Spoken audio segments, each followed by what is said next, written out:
Good, my name's Taz. Interestingly, we've had talks about, people have mentioned stories, we've mentioned homogenization. My big thing really is about understanding how can we avoid becoming deckheads. We've become obsessed with presentations, with data, with information. We think that the only way of doing it is just transmitting information. And I'd like to give you another way of thinking about it, because I think we've created this culture and it's just not working, and I don't think it's making us happy, which is also, I think, a bit of a thread for the first two talks as well. I never know what to call myself anymore, so I just go with man of many lanyards, and another one today, which is a sort of metaphor. So I still work with advertising agencies and clients. One of my clients is the Royal Albert Hall. Another client is a big tech company from Seattle, which I can't name for obvious reasons. I do work an awful lot with data and research companies. I'm one of the few people here who hasn't got data either in my title or in my DNA. But I do work an awful lot with research companies, helping them to tell stories, to become more persuasive and more effective. I lecture at a couple of universities here, one in China, probably not one in China for a while. And I still, as Herb said, I do training for all sorts of organizations and keep my hand in with agencies.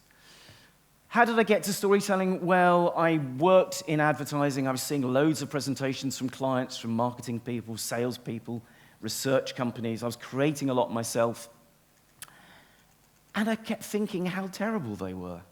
And again, I know there's a lot of academics here and students. Same goes for that, but a million times worse. Okay, so what I'm going to try and do is give you a sense of how we've got here, and more importantly, how we can get out of it. And one of the things that I think Herb mentioned, that before I went into advertising, I was a classicist. Spent a lot of time with Latin and Greek. So I did spend a lot of time with Homer, Virgil, and Nero. Good. If you like anything I say, by the way, my Twitter handle is at Tasgal Hill. If you don't, at Piers Morgan. So here's my story, here's my thread for the next 12 minutes, 40 seconds. And I'll talk about a thread later. How did we end up here? What's the problem? What's the issue, and how can we solve it? I think how we can solve it is by understanding how powerful and unifying, again, what Mim said about communities, how unifying stories can be in groups and tribes and organizations. And I'll end up with sort of 3 top tips at the end. How did we get here? We're living in a world that I call DRIP, data-rich, insight-poor. Okay, I'm not interested in data. I'm interested in what data can do and what it means. Data is blind, without meaning and without context. I'm interested in insight. But again, the big data deluge has created, I think, too much data, not enough insight. Also, I think sort of marketing and communications, which is my world, suffers from what, apologies to Freud, I call physics envy. It would love human beings to be like atoms, homogeneous, identical. If you know where they are, you can apply force to them, and you can predict exactly where they'll be. That's just not how human beings work, is it? We're not the products of physics, maths, and engineering. We're the products of biology, psychology, and culture. We're random, chaotic, emotional, unpredictable. Do you remember this? Yeah? I can't remember, it's called the Evergreen, Evergrande. I don't know about you, but the last 2 years were a blur for me. This could have been a week ago, it could have been 2 years ago. I've got no idea. But I entered it as one of my sort of metaphors of the year, right? And everyone used it for their own way. And for me, it reminds me of market research companies, or maybe even tech companies, hoving into view, carrying huge container loads of information, which I now call the data freighter. Okay? If this is you, please try not to do this, because it's just not good for the human brain. Also, I'm sorry if you've just eaten anything. Again, I think we often create what I call the spewed litany of inert factoids. Without strand, without coherence, without an argument or a story, things just become a list of uncoordinated facts. Someone once said about history, history is just one damn fact after another. I think a lot of our presentations, our documents, our pitches, our presentations are one damn fact, one damn bullet point after another. In fact, it's now possible to show all human knowledge on one chart. Would you like to see that? Yes. Thank you. Would you like to? Okay. All human knowledge on one chart. It's just, thank you. One for the philosophers out there. Now, you have to laugh more quickly, seriously. I'm going to give you one other thing, which is one of my books called The Inspiratorium was about insight. And insight happens an awful lot by serendipity, by happy accident. our unconscious brain creates new connections. This, by the way, is at Tate Modern in London.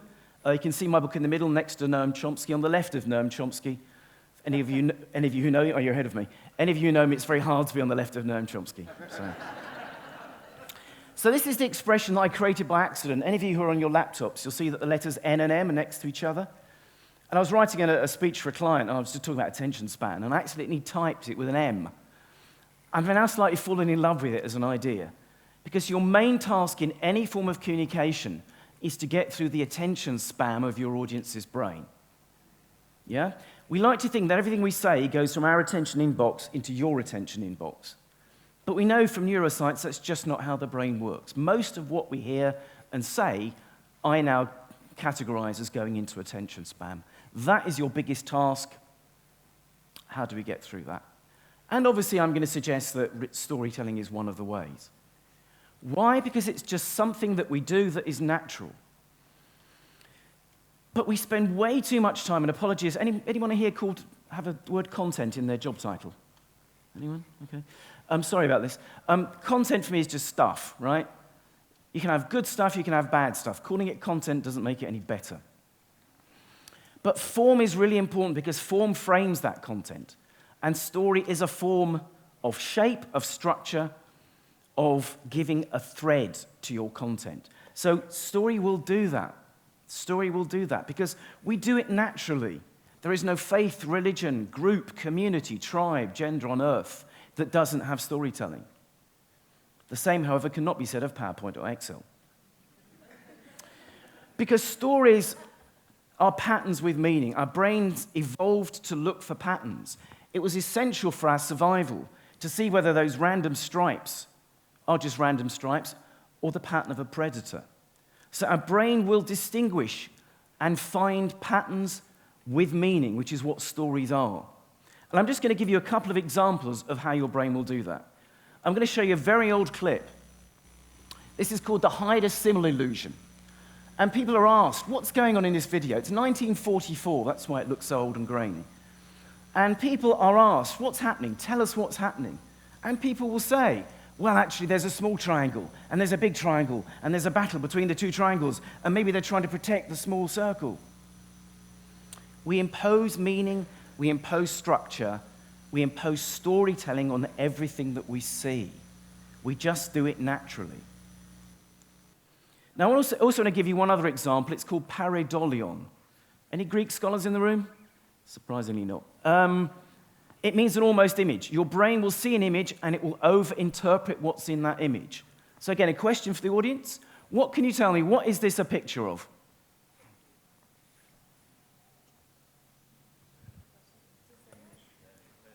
Sticky as a pastry, right? Okay. Anyone see anything else in the pastry?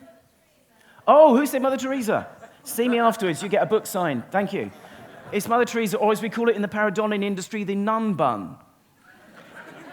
Because our brain can't bear to think that's just around it. We want to interpret. Our brain is doing this unconsciously, finding structure, finding pattern, finding meaning.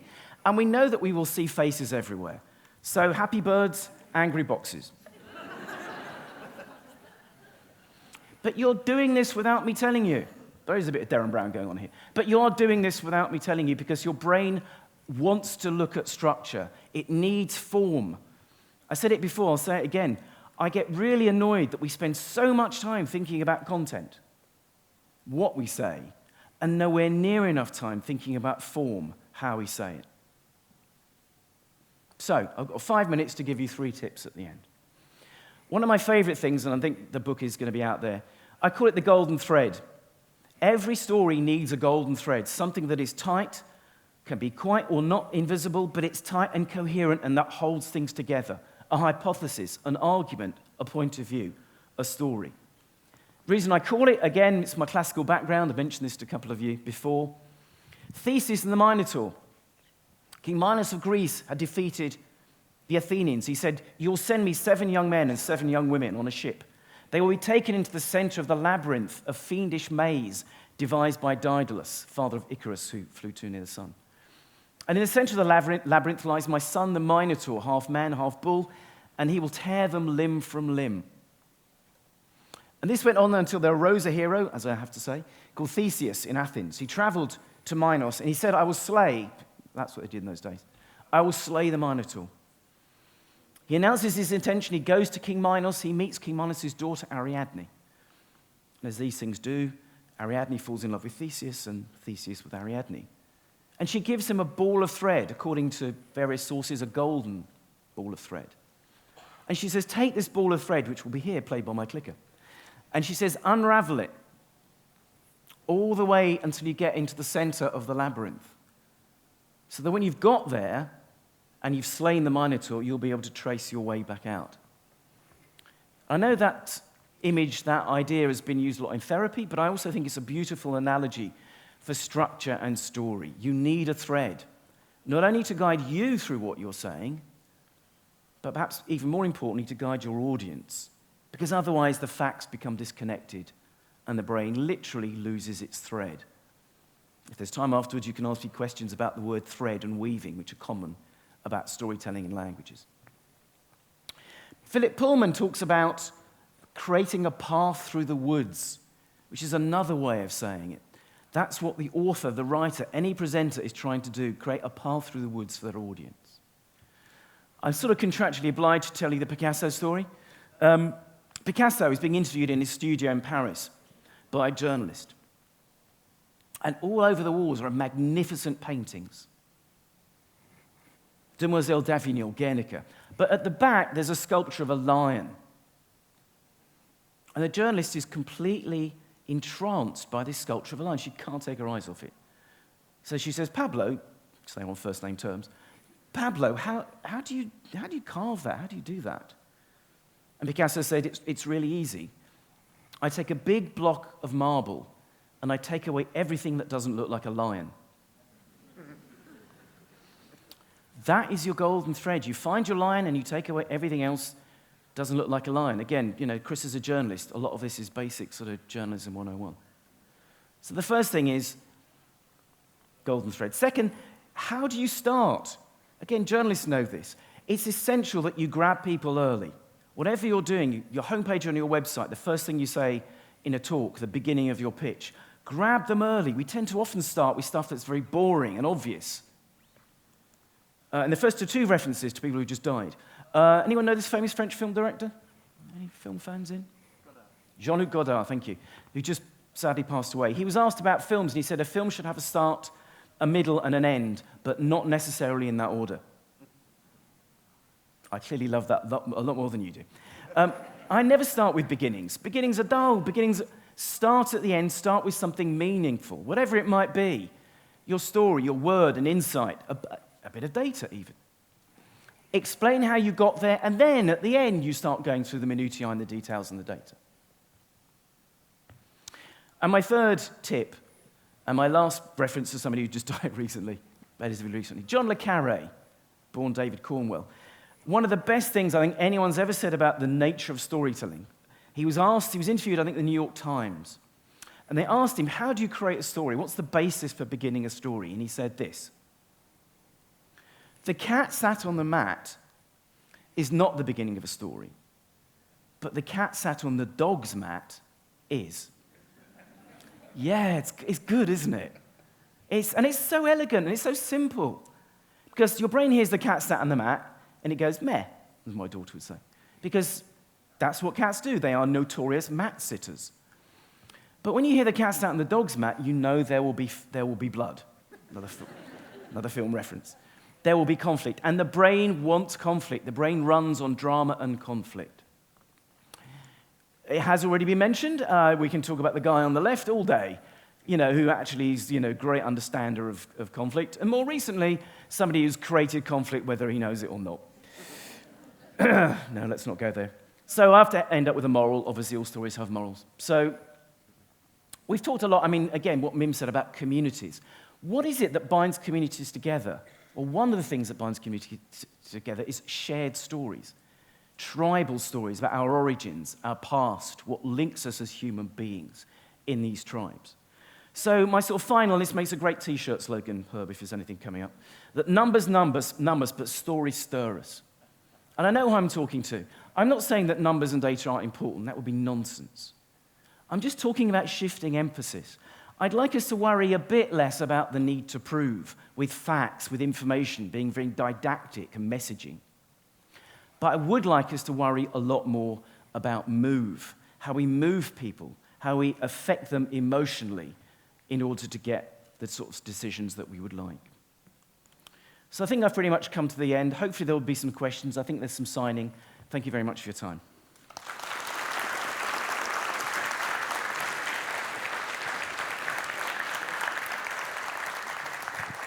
Thank you so much, Taz. I've got a couple questions for you. One is, so oftentimes when people bring up storytelling, there's this idea of three-part story structure. Yeah. Is that something that is worth investing in learning? Is that a useful tool in terms of, for people who want to... I didn't actually say it, but I think I showed my three-part, because we know the power of three. Again, I think there's some musicians in the room. And comedians, we know that there's this sort of three-part boom, boom, bang structure. So I did do three-part structure, and just think about how many threes that we know. So, Veni, Vidi, Vici, Liberté, Égalité, Fraternité, three wise men, three blind mice. The number of times you're a lady. Oh, good, there are some young... Good, I thought it might be a bit old reference, that one. Never quite know who you're going to get. So, without being sort of formulaic, I do have one particular advice about the magic number three, which anyone who's doing presentations, this is a really good tip. Divide what you're saying into three parts, as I did. Remember a word or an image which just sums up each of those three parts. And remember those three things. If you have a problem with your computer or the tech doesn't work, your brain is such that it will remember the structure, the golden thread, if you like, just based on those three. More than three, it doesn't work.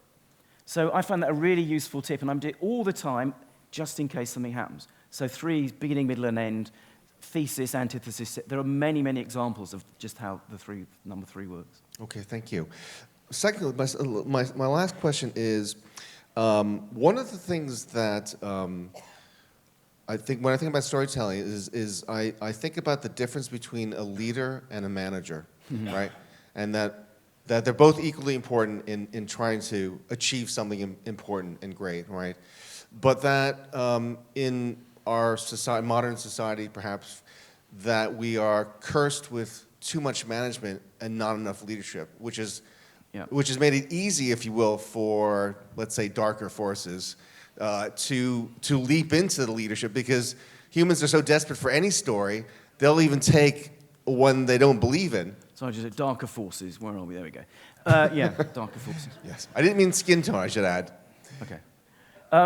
You're absolutely right. One of the things I found over the years, I mentioned I'm a classicist, so a lot of the stuff I studied was about great orators and great leaders. There's a great book by Philip Collins, not the guy from Genesis, called When They Go Low, We Go High, which is about great orators and speakers. And someone like Obama, for example, very good example, a fantastic leader, partly through the power of oratory and rhetoric. Yeah. By the way, a lot of what I talk about is actually rhetoric, it's not storytelling. But I've learned over the years, if I tell people I'm going to do a talk on rhetoric, no one comes. So those things are all sort of linked. But leadership is about having a good story, and we've talked, and I'm sure everyone is aware of what's going on, the government at the moment. Yeah. And I don't want to make it black and white, but a lot of what makes successful leaders is having a strong, coherent narrative about where they are and where they want to go. Yeah. And I think if you look at some of the failures, that demonstrates a lack of leadership and a lack of storytelling. Whether he has a story or not is debatable, the guy on the left, but there's something that leaders can touch on and they can mobilize about the power of storytelling. Okay, and just really quick, but why is it that, so we're here talking about that. Hopefully much of the audience kind of is in large agreement with the points you've made. Why aren't we doing it? What's happening where we've talked about plenty of smart people that seem to not have any idea how to tell a compelling story of any length, much less a short one. Yeah, part of it is what I said at the beginning. We've created this system. I occasionally use the word, I know Rory does, arithmocracy. Right. We're living in a system where we revere numbers and facts and information. Mm-hmm. And it's very hard to tell stories if you are laden with facts and information. Okay. I think, Chris did it beautifully. There was a story, there were numbers in there, but the numbers were subservient to the story. Mm-hmm. So a lot of what I'm suggesting is changing that emphasis, that we worry not so much about showing every bit of evidence that we've got, but making the numbers fit the story, making that story more prominent. Thank you, Taz. Cheers. Cheers. Thank you. Thanks a lot. I need the clicker.